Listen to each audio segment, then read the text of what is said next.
So it says we're live. Tina, we are on now. We're Yeah, going live across LinkedIn, Facebook, and YouTube today.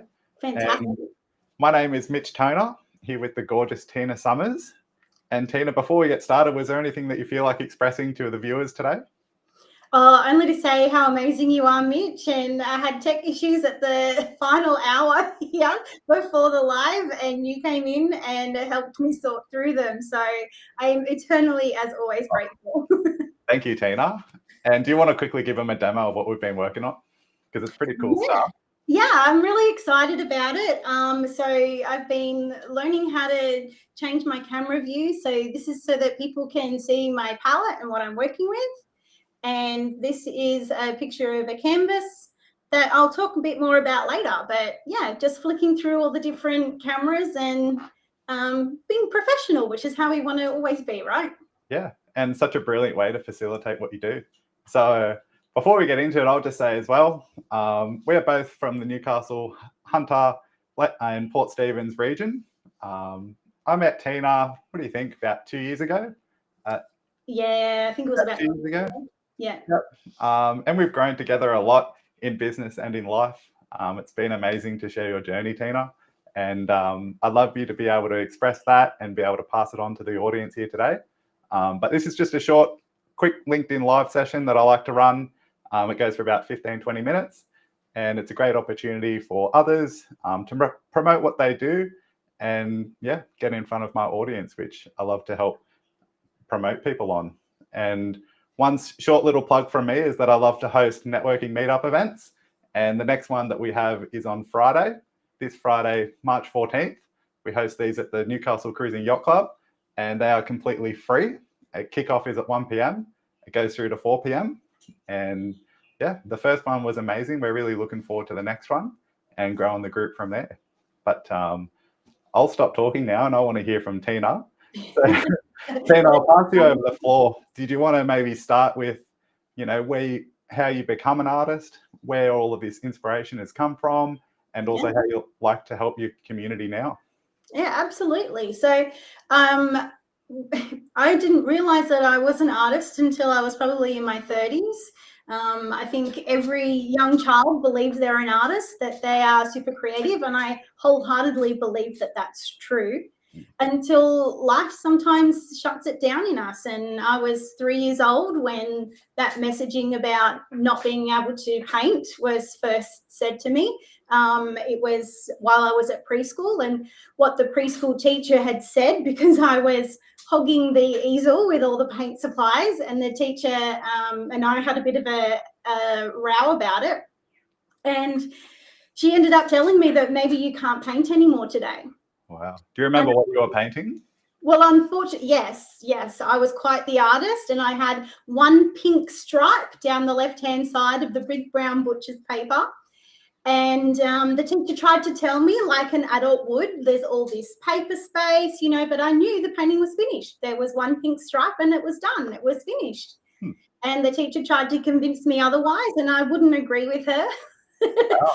Until she finally lost her temper with me, and she said, well, maybe you can't paint anymore today. But unfortunately, what I heard was, you're not allowed to paint anymore. Yes. Yeah. So, there's no ill will towards that teacher. We've all said things in the heat of the moment that perhaps we regret or shouldn't have said, but that's just one of the things that shut down that artistic ability in me. And then there was a self-talk. So when I was 6 years old, I remember sitting around a group of young girls, and we were all colouring in and drawing.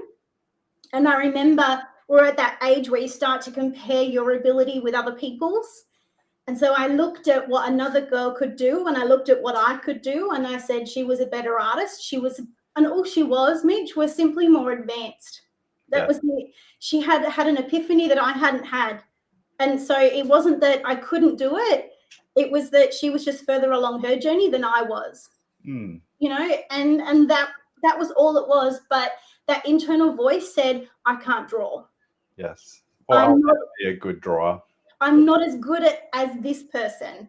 Yes. And so these are the self-talks that we also say to ourselves. And then when I was 15, I was in high school studying art for both an elective and as a core subject. And I'm probably one of the few people in history that have ever gotten an A and a D for the same subject in the same semester. Really? Really, yes. So for my elective course, I got an A, and for the core subject, I got a D. And the teacher, and the reason why I got a D was because I was so far behind on my assignments. The teacher, got frustrated with me because I couldn't let something go. The mouth, I was trying to do a self-portrait and I couldn't get the mouth how I wanted it to go. And, whether she tried to help me along that journey or not, at the end of it, she just turned to me and she said, "You'll never be an artist because you're too much of a perfectionist." And so I just completely shut the door on being an artist, shut the door on creativity. I wouldn't have called myself a creative person. I wasn't interested in anything remotely to do with it until I was in my 30s. And suddenly I'm getting this weird desire to start drawing. And I have no idea where it comes from, but it was so insistent.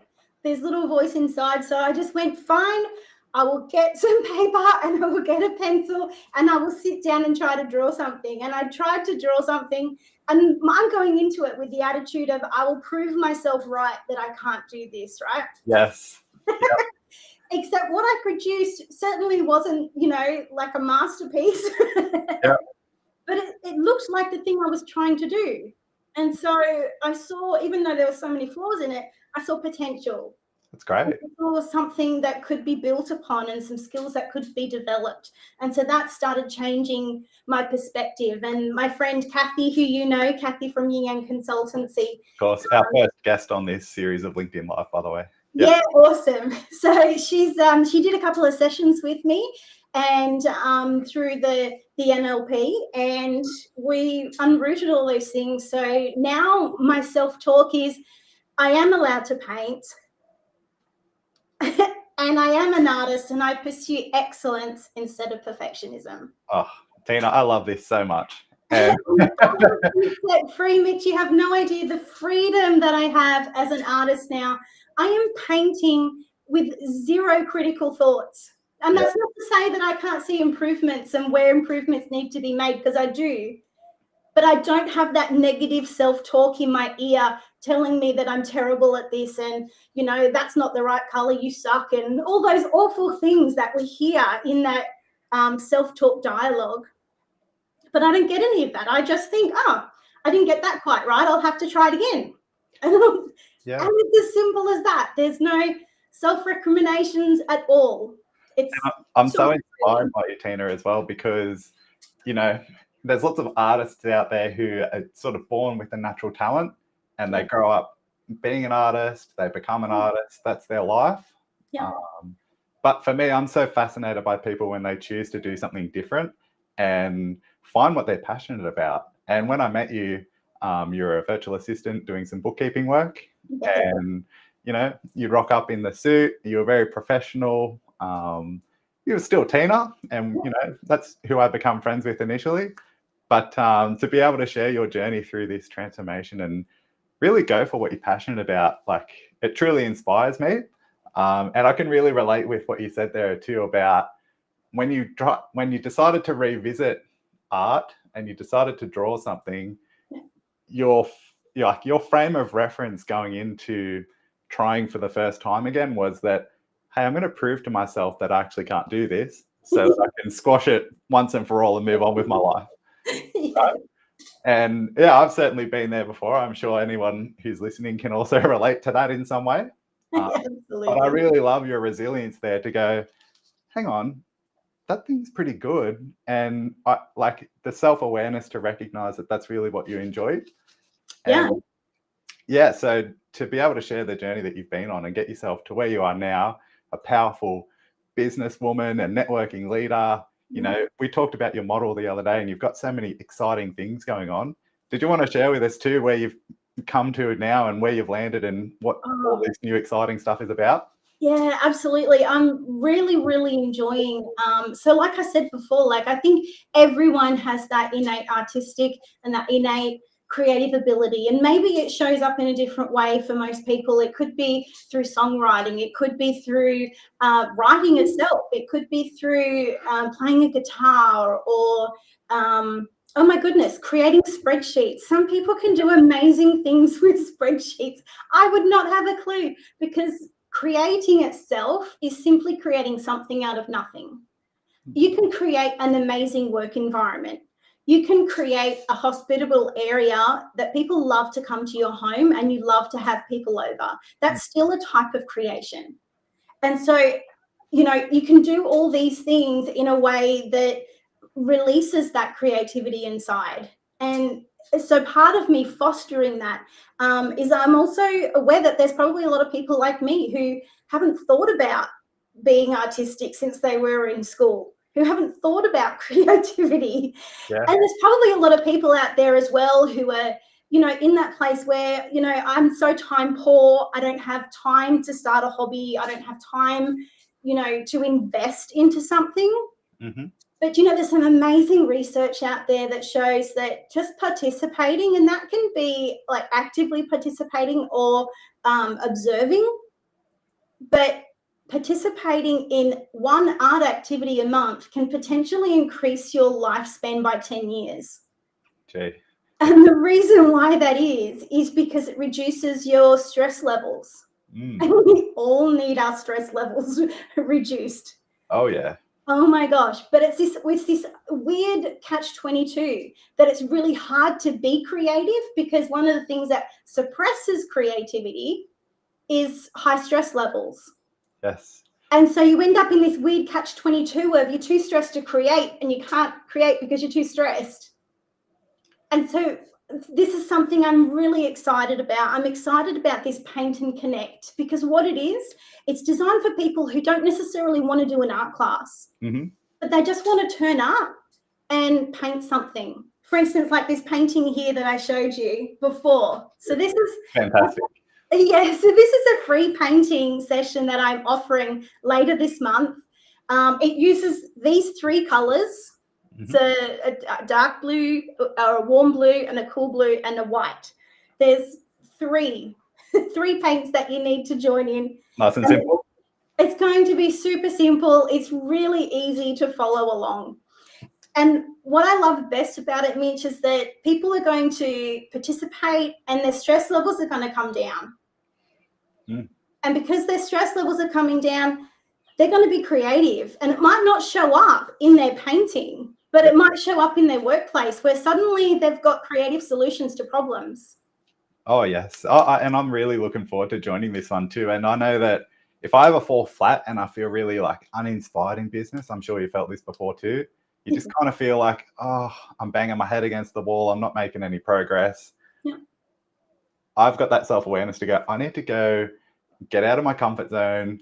I need to go and be inspired by something or be entertained in some way. I need to try something different, because I need a different perspective.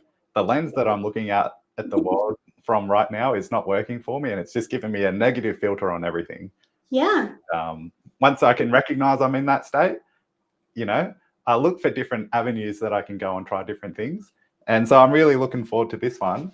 And how does it work, Tina? Like, I know that you've got the community that sits behind the painting as well. Yes. Like, what's your overall vision for this program? Well, my overall vision is for people to connect. Like, there are so many lonely people out in the world, and it breaks my heart. And it breaks my heart because, you know, we've been through some pretty tough times, my husband and I. You know, some of our journey. My husband is a veteran, and he was diagnosed with PTSD, and he's now thankfully through all of that. But I'm aware that one of the things that really brought us through was community, and having a strong community around us. But I know there are so many people, because their lives are so busy, they don't have that community. You know, life and society has changed so much over the years that the places that we used to get community from, they don't exist, or they've changed. And, you know, we might get community through our kids, but that's only for so many years, you know. But there are so many people who need to connect with others. And so painting is really just a way that we come together. So yes, it releases our creativity. Yes, it helps us grow that aspect of ourselves, but it also helps us connect with others because, you know, Mitch, another, like, I'm sure you've heard there's a lot of longevity studies that have talked about loneliness and the power of community. Oh, yeah. And how much, again, you know, just contact with other people and like-minded people is important as well. People who you vibe with, people who, you know, also love to do a random painting once a month. Yeah. So the vision for this is to do a live online painting session on the first Saturday of every month. Mhm. And then halfway through the month on a Monday night, we just get together and we have a chat over a Zoom. And, you know, I'll have a little bit of structure around that, but not too much because I want people to get to know each other. I want people to build friendships. And being online, it doesn't matter how far away you are, you can find someone to connect with. So if people's are in an isolated town, or, you know, where they don't feel anybody in their town knows them or Mm. knows too much about them, it's a small town. But it's just an opportunity for people who can come together. Now, and this is purely opt-in. You don't have to jump on these Zooms if you don't want to. If you want to just jump on, download the video and do it in your own time, you're welcome to do that. And I'm so glad that you can use that space to do it. But I highly encourage people to jump on and connect because connection's half of the puzzle. I love that message, Tina. That's almost like a mic drop, and I kind of just want to cut it there. But I'll come back and I'll ask you your closing thoughts in a second.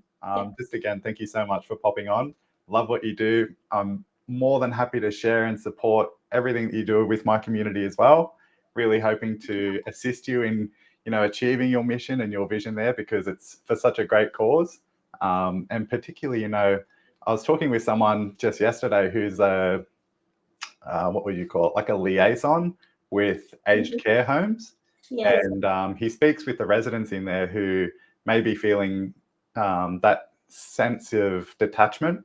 And that can very quickly, as you know, slide into depression. And yeah, there's so many great ways out there that people are creating communities for each other. And I think what you are creating here is something so special that's going to help and impact so many other people, Tina, that, yeah, I really, truly believe in it. And I think it's brilliant. So before we wrap up, did you have any closing thoughts and best way for people to contact you? Yeah, so the best way for people to contact me is through my website, www.tinasummers.net. You'll find information there about the Paint and Connect, and there's also links coming, if not already published, on how to access this free painting session. So like I said before, Mitch, we're doing the live recording of this free painting session that will be forever available to people. And so this is on Saturday, the 29th of March at 7 p.m. Perfect. Australian Standard Time. And I will be there. So anybody who's coming along, I'll see you there. Got to get my paintbrush and all my little paint stuff set up. I'll be there. I'm really looking forward to it, Tina. Yeah, that'll be really fun. But, thanks again. No, thank you so much, Mitch. As for final thoughts, I have 2 words really. Be creative. Be creative. Fantastic. Be creative. In whatever expression you have for it, be creative. I love it. Thank you so much, Tina. We'll leave it there. And hopefully we'll see you on Friday afternoon at the Yacht Club. Yes, I can't wait to come. All right. Thanks, everybody. And we'll be back next week.